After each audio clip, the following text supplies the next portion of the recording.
Mamuina Kwaba at the bank assertive for a doctor honorable upon Nkrumah at the Simbi Abetudra for Onya Semketua on the member of parliament for Irebi constituency.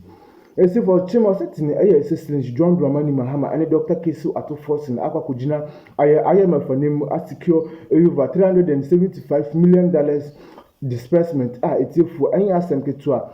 As also Chimo setting a NDC Amanukun, I am so much worried. NDC Amanukun is very much worried. If you say a baby of assistant John Dramani Mahama, Ekujina Simpiso, a campaign say. MPP Amanukun led by another Danko Kufado. IMF deals and to me, I'm Ghana mine.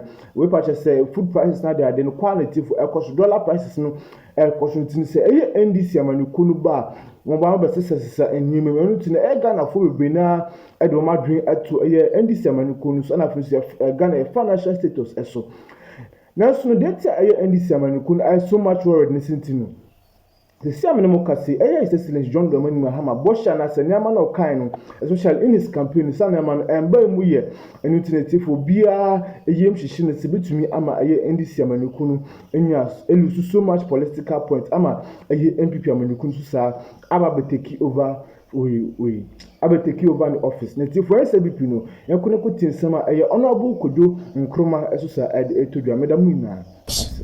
And we took a number of measures to bring it down, mostly through inflation targeting by the central bank, and then also on the supply side, trying to drive down the drivers of inflation.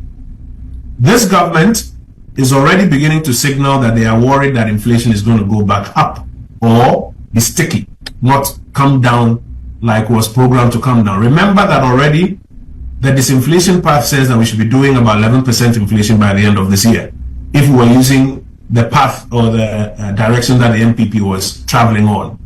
And from all indication, there are worries that we may not be able to even sustain that 11% inflation average for this year. In fact, properly speaking, this government should be going down, I dare say, somewhere to about 7%. Because if you look at the disinflation path on the MPP program, which was bringing us to 11%, and their argument that they were going to do better, they should be doing 9, 8, or 7%. We did about 7.9% in the early years before COVID hit us, and they can do it if they focus on the interventions on the supply side.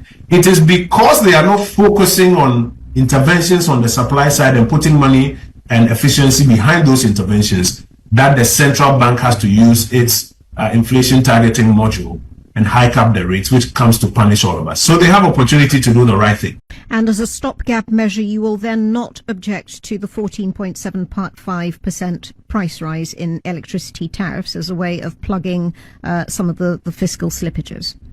It's very interesting you ask that question, because when you read the IMF statement goes on to make the point that they are happy that the government has introduced the 14% tariff hike, and that they think that it is important to avoid what they call further fiscal slippages moving on. That is indication that part of what they are countering as our fiscal slippages, part of the, may I say, the assessment where they mark us down was that we didn't increase electricity bills enough. And so they are happy that this government has increased it by 14% because they believe that it will avoid fiscal slippages. We disagree with the IMF on that one.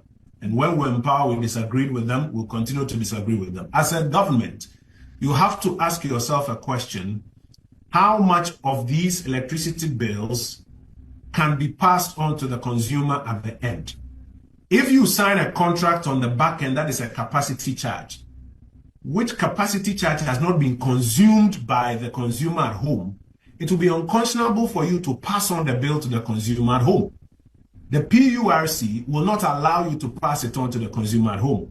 The PURC will say, well, it is you, the government, that signed a capacity charge for a take or pay clause with this producer. And so if that power has not been produced, you, the government, have to bear that. And the government can find ways by which it can ring fence and find other ways of paying for it, not necessarily through the budget.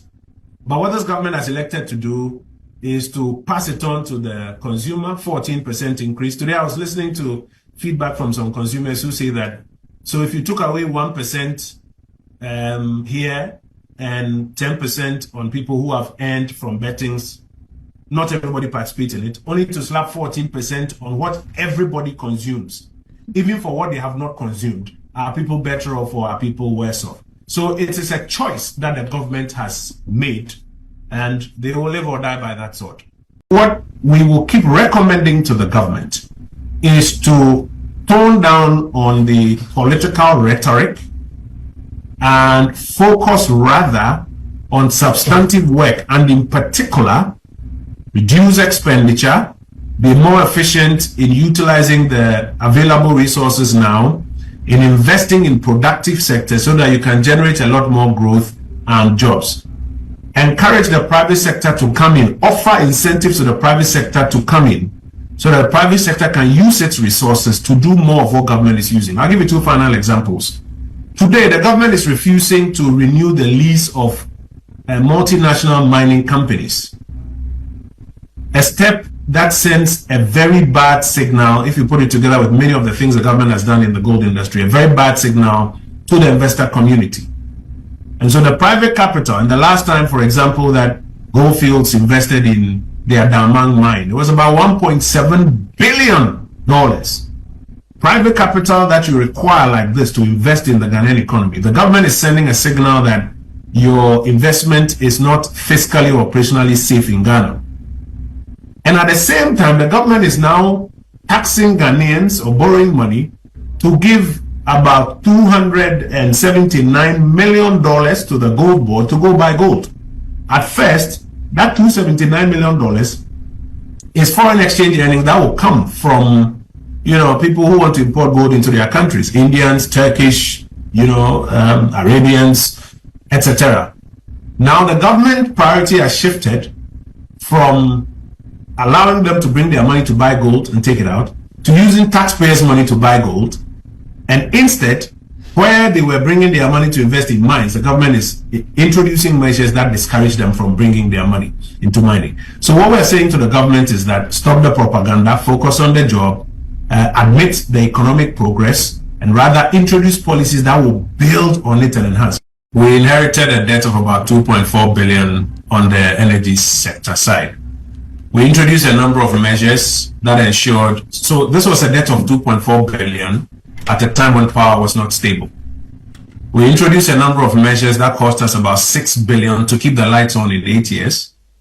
And at the time that we were leaving power, we had a debt of about 2.4 billion.